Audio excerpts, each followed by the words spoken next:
નમસ્કાર ખેડૂત મિત્રો, સ્વાગત છે તમારું અમારા યુટ્યુબ ચેનલ ખેતીવાડી યોજનાની અંદર અને હું છું આપણો દોસ્ત રમેશ ચૌધરી। આજે આપણે મિત્રો વાત કરીએ તો જે ખેડૂત મિત્રોને પાક નુકસાન સહાય છે તે હજી સુધી ખાતાની અંદર જમા નથી થઈ તો તે માટે શું કરવાનું રહેશે એ વિશે આપણે મિત્રો વાત કરવાના છીએ। અને આ વિડીયોની અંદર આજે આપણે મિત્રો માહિતી મેળવવાના છીએ કે જે આપણો આધાર સીડિંગ છે તે કઈ બેંક સાથે લિંક કરાવેલ છે અને એક્ટિવ છે કે ઇનએક્ટિવ છે એ વિશે આપણે મિત્રો સંપૂર્ણ માહિતી મેળવવાના છીએ। તો સૌથી પહેલાં તો જે મિત્રો હું તમને વિડીયોની અંદર બતાવું એવી રીતે મિત્રો તમારે છે તે તમારા ફોનની અંદર કરવાનું રહેશે, જે પ્રોસેસ આવે છે એ પ્રમાણે કરવાના રહેશે। અને એ દેખીને મિત્રો તમે ખબર પાડી શકો છો કે આપણું આધાર કાર્ડ છે તે બેંક સાથે સીડિંગ કરાવેલ છે, લિંક છે કે નહીં, અને સહાય છે તે કઈ બેંક સાથે લિંક છે એ પણ મિત્રો તમને ખબર પડી જશે। સૌથી પહેલાં તો મિત્રો આપણે વાત કરીએ તો આપણું આધાર કાર્ડ છે તે એ કઈ બેંક સાથે લિંક છે, એટલે કે કઈ બેંક સાથે આપણો આધાર છે તે સીડિંગ કરેલ છે એ વિશે વાત કરીશું। અને આપણો આધાર સીડિંગ કરેલ છે કે નથી કરેલ એ વિશે આપણે સંપૂર્ણ માહિતી હવે મેળવીશું। સૌપ્રથમ મિત્રો તમારે મોબાઈલની અંદર છે તે ગૂગલની અંદર જાય અને તમારા મિત્રો છે તે UIDAI.gov.in સીડિંગ સ્ટેટસ જે લખેલ છે એવી રીતે મિત્રો તમારે લખવાનું રહેશે। એ સર્ચ કરશો એટલે તેની જે મિત્રો ઓફિશિયલ વેબસાઇટ છે તે માય આધાર કાર્ડની જે ઓફિશિયલ વેબસાઇટ છે તે આવી જશે, એ ઉપર ક્લિક કરવાનું રહેશે।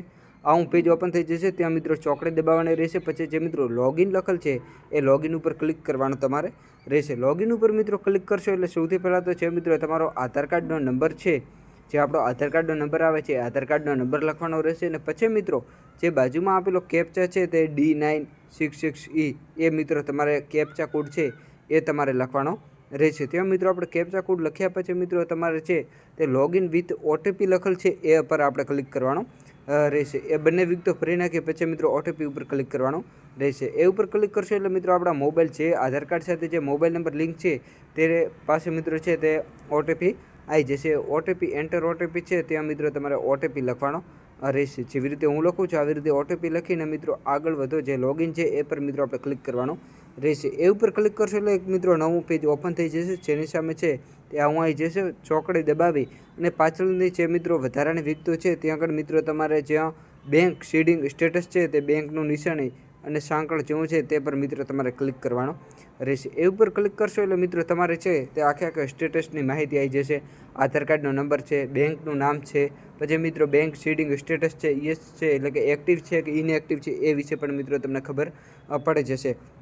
હવે મિત્રો તમારે જે બેંક સાથે સીડિંગ કરાવેલ છે એ બેંકનું નામ ત્યાં મિત્રો તમારે છે તે બતાવશે। મારે છે તે મિત્રો સ્ટેટ બેંક ઓફ ઇન્ડિયા સાથે કરાવેલ છે અને એક્ટિવ બતાવે છે, એટલે મારો મિત્રો છે તે કમ્પ્લીટ સીડિંગ કરાવેલ છે। તમારો કરાવેલ છે કે નહીં એ કોમેન્ટ કરીને જણાવજો। અને ખેડૂત મિત્રો આવા દરરોજના વિડીયો જોવા માટે તમે અમારી યુટ્યુબ ચેનલ ખેતીવાડી યોજનાને સબસ્ક્રાઈબ કરો। અને મિત્રો તમને છે તે હજી સુધી સહાય મળી છે કે નથી મળી એ પણ તમે અમને કોમેન્ટ કરીને જણાવો। ફરીથી મળીશું મિત્રો એક નવા વિડીયો સાથે, નવા એક ટોપિક સાથે।